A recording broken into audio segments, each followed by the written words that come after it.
Good evening, and thank you so much for joining us for another edition of All Angles. I'm Dion Jax Miller, and a little later in the program, we are going to be talking with attorneys. We're going to be talking with a representative of the trade union movement. This against the background of the fact that the strike by workers at the National Water Commission is now over.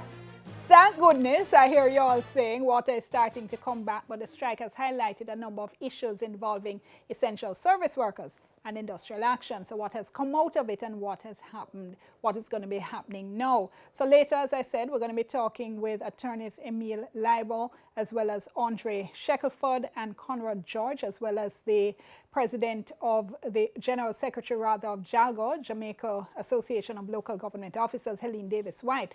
In this part of the program, we're going to be talking to the Finance Minister, Dr. Nigel Clarke, and want to remind you, as always, you can participate. Our hashtag is TVJ All Angles. WhatsApp us as well, 3810072. Give us your first name, your general location. Just before we start talking to the Minister, though, we asked members of the public if they had supported the strike. Yeah, I would say yes and no, because at the end of the day, what they did is very inconvenient for us right now because it happened so fast. No one didn't prepare for this. No one. So, at the end of the day, yesterday I'm actually here, so the water will go to catch up some things, but other from that, no, what them do a foolishness. Double wrong, triple wrong, long time from morning. From yesterday and the day, them take a water, not even at night, them let go about water. You see me? Watch this now. In a real life, them for work from in the night. You see me? That's in the day people have water, you know them way there.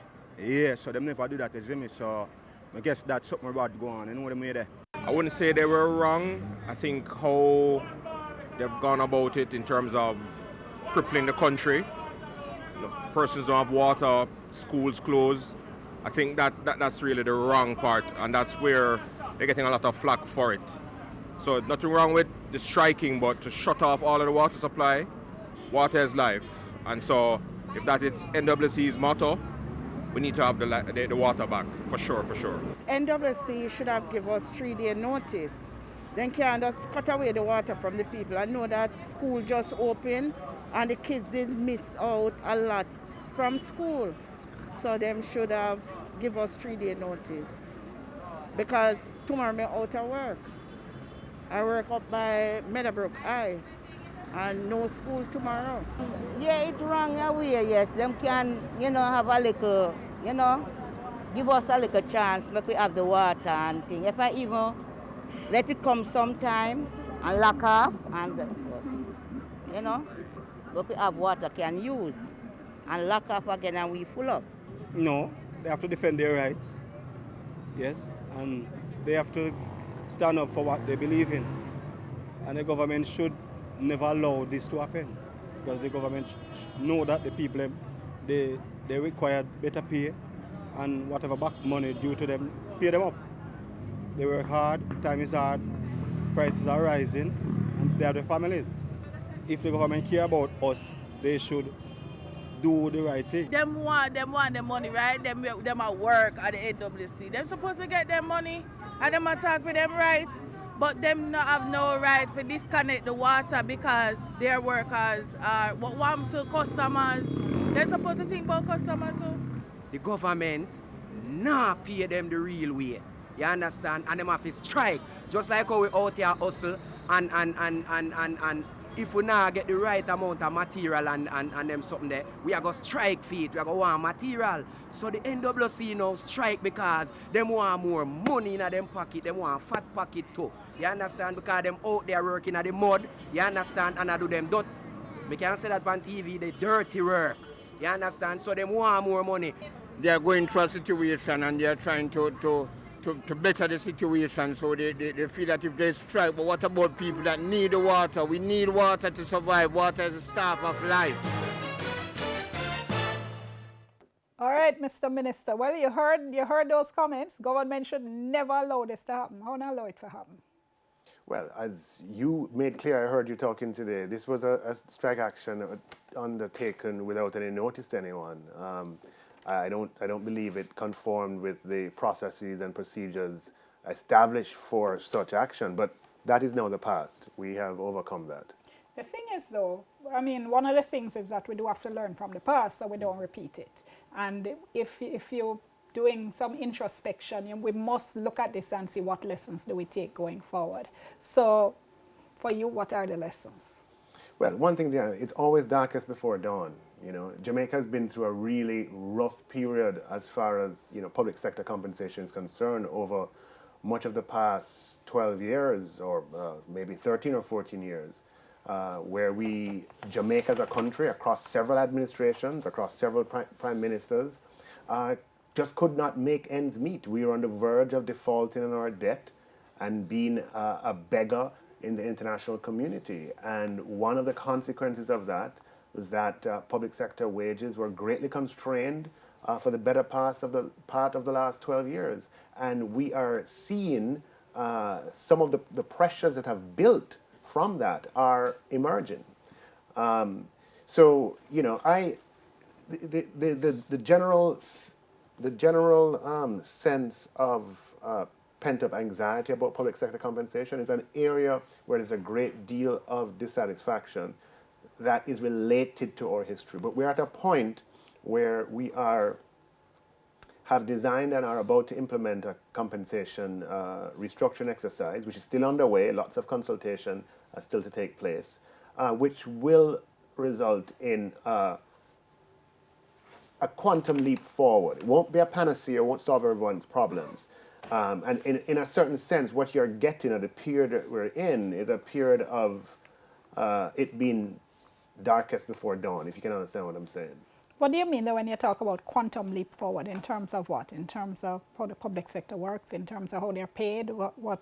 Yeah, so just remember remember where we're coming from, right? So back in say 2007 and 2008, before the global financial crisis, there was a sense of euphoria about what could have been achieved. Lots of agreements were signed between government and various bodies of workers.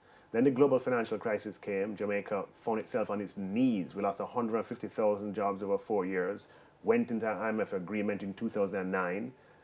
We crashed out of that IMF agreement by 2010, and Jamaica ended up in serious financial difficulties. By 2013, we're back in with the fund in an extended fund facility. Remember, between 2010, under the standby agreement between 2010 and 2012, there was a wage freeze. One of the conditions of the EFF in 2013 is that there's another wage freeze from 2012 to 2015. So we went through 5 years of wage freezes.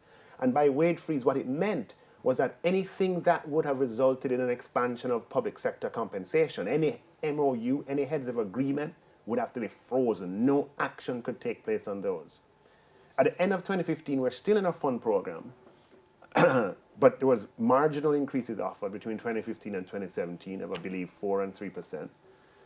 2016, we entered another program, a standby agreement that lasted until 2019. And when the 2017 agreement expired, we entered in a 4-year agreement from 2017 to 2021 at 4% per year, with allowances completely frozen. And with the undertaking that when we conclude on that 4-year agreement, we would restructure compensation. So you're talking about, and here I'm just presenting it from the point of view of the public sector employee. We're talking about, what is that?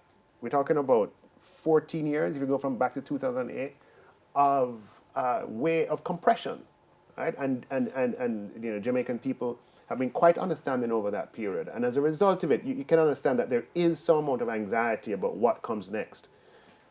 After that 4-year agreement, we should have done the compensation review exercise last year. And what happened? The pandemic, when our revenues declined by 75 billion and we had to delay for a year and seek a 1-year agreement with all the major unions. So now you add in another year, you're now 15 years, okay? We have spent the last few years redesigning the compensation system, having a single job evaluation tool that applies across the public sector, and a single scale for central government, a single scale for security services, a single scale for the teaching profession, as opposed to the multiple scales that exist. There are over 325 scales that currently exist today, and over 185 allowances, a completely unwieldy system. We are within striking distance with a lot of conversation to happen, and you can have me back for a specific conversation about that. There's a lot to talk about under the compensation restructuring, a lot of misunderstandings as well, and a lot of erroneous information that we'll have to sort out over time. But we are within striking distance of implementing something that is much more transparent, much more equitable, much fairer. We can't wave a magic wand and everybody earns what they earn in Cayman, okay? But a much fairer system.